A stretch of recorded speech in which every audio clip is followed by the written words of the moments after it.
사도행전 12장을 보겠습니다. 17절부터 19절까지 먼저 봅니다.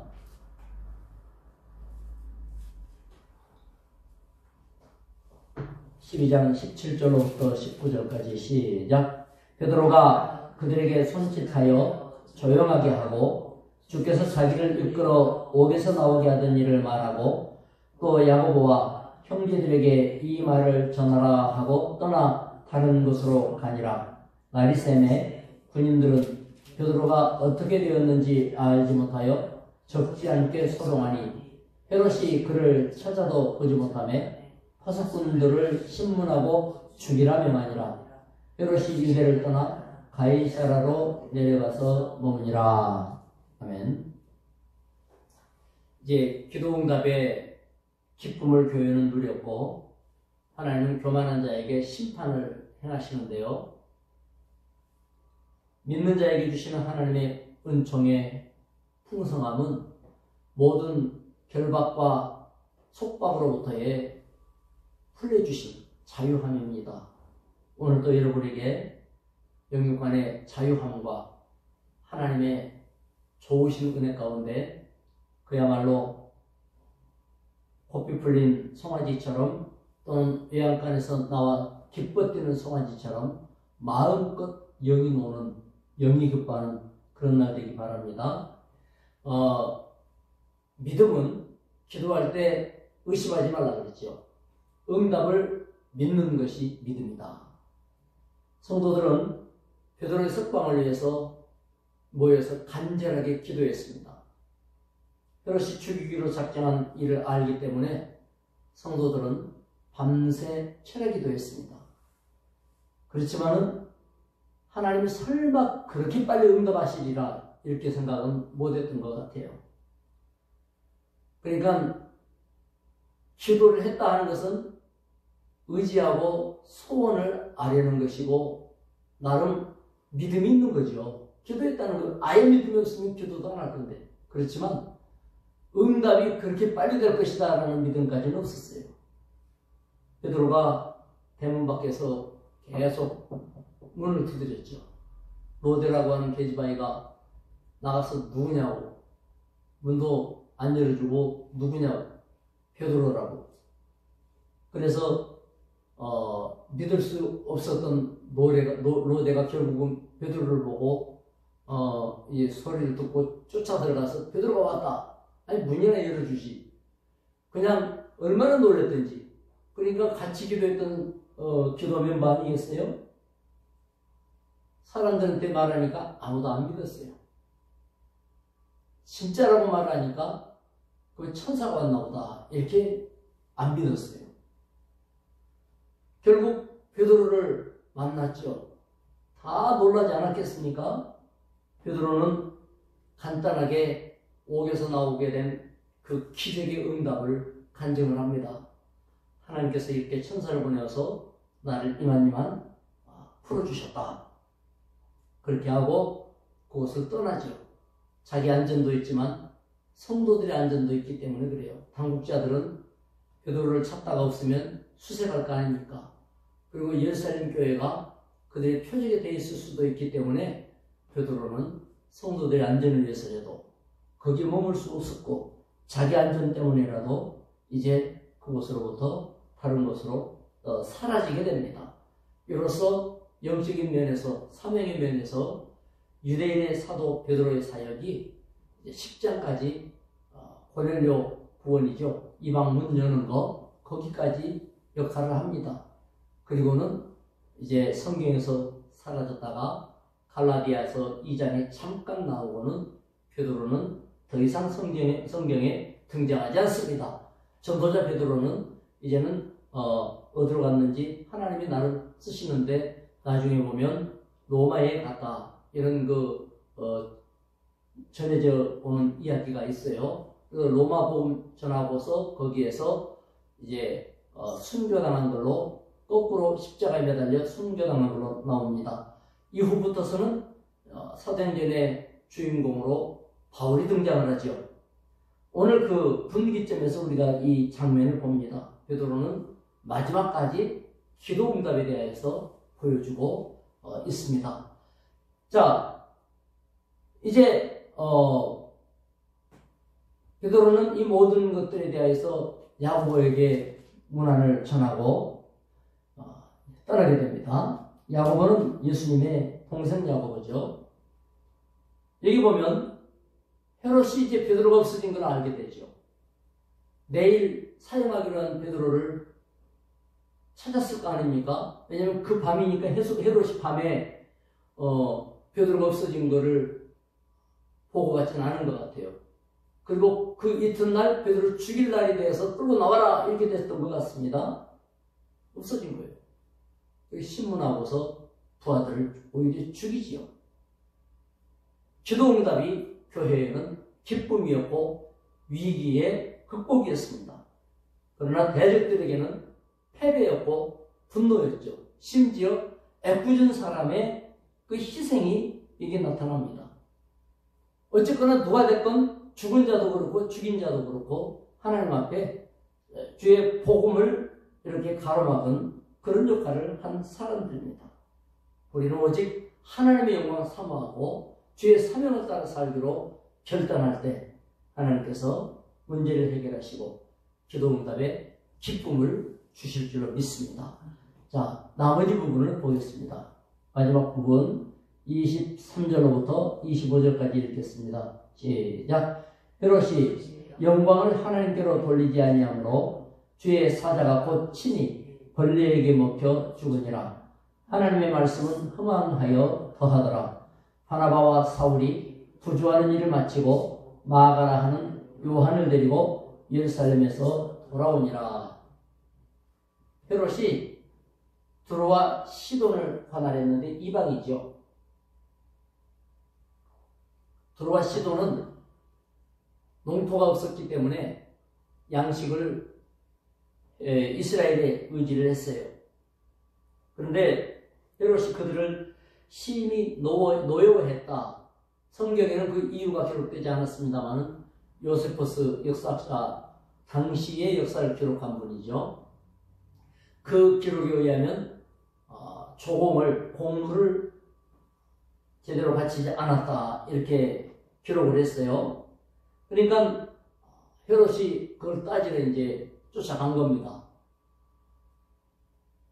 두로와 시돈 사람들은 블라스토라고 하는 헤롯의 침수 맡은 신하가 있었는데 신복이죠. 왕의 침소를 맡았으니까 이 사람에게 뇌물을 주면서 이렇게 접근을 할 수 있는 그런 기회를 얻었는데요. 헤롯이 정해진 날에 위험 있고 연설을 합니다. 아주 폼을 잡고 두로와 시돈 백성들에게 큰 소리로 뭔가 옳은 말을 하고 나름대로 가르치고 이랬겠죠. 그 따위로 할 수 있겠느냐고 똑바로 하라고 이렇게 했겠죠. 나는 너희들을 보호하겠다고 이런 등등의 말을 했을 것인데 사람들이 얼마나 아첨을 했는지 말이죠. 막 박수를 치고 환호를 하면서 이 목소리는 사람의 목소리가 아니다. 이건 신의 음성이다 라고 하면서 신이 오셨다는 대접을 해주니까 헤롯이 얼마나 기고만장했는지 몰라요. 하나님에게 영광 돌려야 될 이스라엘의 책임을 맡은 왕 아니겠어요? 그런데 헤롯의 눈에 보세요. 하나님도 없고 복음도 없고 사도도 없고 이와 같은 거예요. 그래서 하나님께서 헤롯을 여기 보면 벌레 먹어 죽게 했다. 이게 뭐냐? 어떤 분은 그 내장에 독성이 있는 어떤 춘이나 아니면 기생충 같은 이런 것에 의한 급성 죽음이 왔을 거다 이렇게 보는 학자도 있고 어떤 사람은 독충이 물었는데 그 독충에 보통 사람이 어떤 데 알러지 반응 같은 게 심한 사람은 벌 한 마리 쏘여도 죽지 않습니까? 이런 식으로 뭔가가 물든지 쏘았든지 이래서 급사를 했을 거다 이렇게 말을 하는데 어쨌건 신이라고 대접받던 인간이 벌레 하나에 죽는 이런 일이 벌어지는 거예요. 그러니까 지금 우리가 읽는 것은 이런 사건들을 보는 건데요. 중요한 게 뭐냐면 하나님께서 지금 시대의 전환, 헤롯의 시대는 끝나고 이스라엘은 더 이상 왕이라는 이름으로 세워지는 자가 없어요. 그러니까 한 시대가 바뀌는데 복음과 관련하여서 복음을 받아들이는 사람 새로운 시대가 열리죠. 새 물결이 일어나는가 하면 반대로 옛 물결 속에 머물러 있는 정체되고 썩은 물결들이 지금 소개되고 있어요. 그리고 복음을 저항하고 반대하는 이와 같은 강력한 역사적인 이런 전환이 복음을 반대하는 자들이 뒤집어지는 이런 전환들이 나타나면서 이스라엘의 새 시대가 지금 예비되는 걸 보여주고 있는 겁니다. 복음은 이와 같습니다. 조그만 것 같은데 놀라운 역사가 일어나죠. 우리나라에도 저 지하에는 몇천 년을 쓸 수 있는 수소가 있대요. 희한하게도 물에서 수소 뽑아내려면 돈을 많이 들이고 폭발 위험이 많은데 천연수소는 폭발 위험도 없고 자연적으로 만들어져 가지고 뭐 이렇게 너무나 가벼운 기체에서 잡을 수가 없다 이렇게만 생각했는데 지금은 빨대만 꽂으면 가벼우니까 석유 같은 건 압력으로 뽑아 올려야 되는 힘이 필요하지만 이 이제 새로운 시대가 앞으로 열린다는 거예요. 그래서 이 세계에는 인류가 아주 지구가 없어질 때까지 쓰고도 남는데요. 왜냐? 퍼내면 수소는 자연적으로 또 희한하게 땅속으로 그렇게 저장이 된대요. 그 가벼운 게 땅속으로 들어간다. 그래서 그동안 과학자들은 이 원소 가운데 가장 가벼운 기체가 수소예요. 그래서 그걸 잡아둘 수 없다고 생각했는데 그걸 액화시키려면 많은 돈이 들어간단 말이에요. 그런데 어떻게 그 가벼운 게 땅속에 저장되는가? 이게 너무나도 놀라운 것을 발견한 거예요. 이 세상과 시대는 상상을 초월하는, 지식을 초월하는 이런 일들이 일어나는 거예요. 하나님이 만들어 놓은 세상은 참으로 놀랍고도 놀라운 거예요. 성령의 역사, 계집이 베드로인 줄 모르고 천사가 성도들이 응답을 알지 못하였고 지금 시대가 바뀌면서 응답의 역사가 새로워지고 있는데 그걸 못 알아차린 거예요. 우리는 우리 영이 자유롭게 주님 앞에 열려있는 것이 얼마나 중요한 것인가 이것을 깨달아야 되겠고요. 그리고 헤롯은 하나님께 영광 돌려야 되는데 자기가 영광을 받아먹는데 급급했으니까 하나님께서 진노하여 여기 보니까 분명하게 진노를 하여서 징계하셨다. 죽은 거죠. 심판한 거죠. 그는 교회를 박해했습니다. 야고보를 죽였습니다. 베드로도 죽이려고 옥에다가 감금했습니다. 그러나 자신이 비참한 지옥을 맞았습니다. 하나님은 이 일로 성도를 격려하셨습니다. 사도들을 지켜주셨습니다. 아직 순교 때가 아니기 때문에 그렇습니다. 우리가 믿음으로 주님을 바라보고 나아갈 때 하나님은 우리 상상 밖에 있는 놀라운 일들도 다 준비해놓고 있다는 사실, 시대가 변화가 일어나고 변혁이 일어나는 동안에 우리도 이와 같은 시대 전환에 대한 꿈을 갖고 기도를 하면서 그야말로 환경, 조건, 연령, 성별, 건강 어떤 것과 상관없이 하나님은 일하신다. 주는 능력이 있으시다. 기적의 역사를 일으키신다.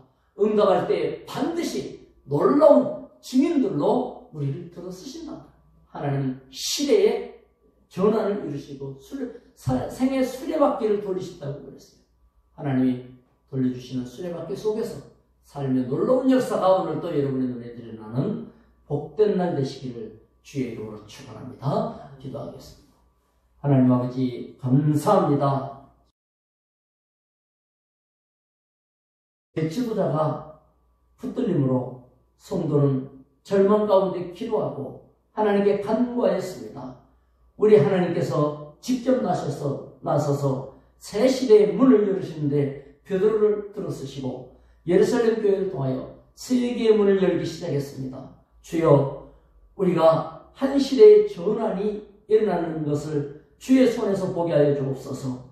아버지께서 세상의 왕조를 움직이시고 한 시대를 바꾼 것처럼 이 시대도 주님이 역사하실 줄 믿습니다. 하나님의 놀라운 일들이 믿는 자들의 기도 가운데 삶 속에 주여 보여지게 하여 주시고 알게 해 주시며 감당하며 따라나가게 하여 주시옵소서. 오직 주님 뒤따르는 믿음의 발걸음 되게 하여 주시옵소서. 오늘도 응답 주실 줄 믿습니다. 예수님의 이름으로 기도드리옵나이다.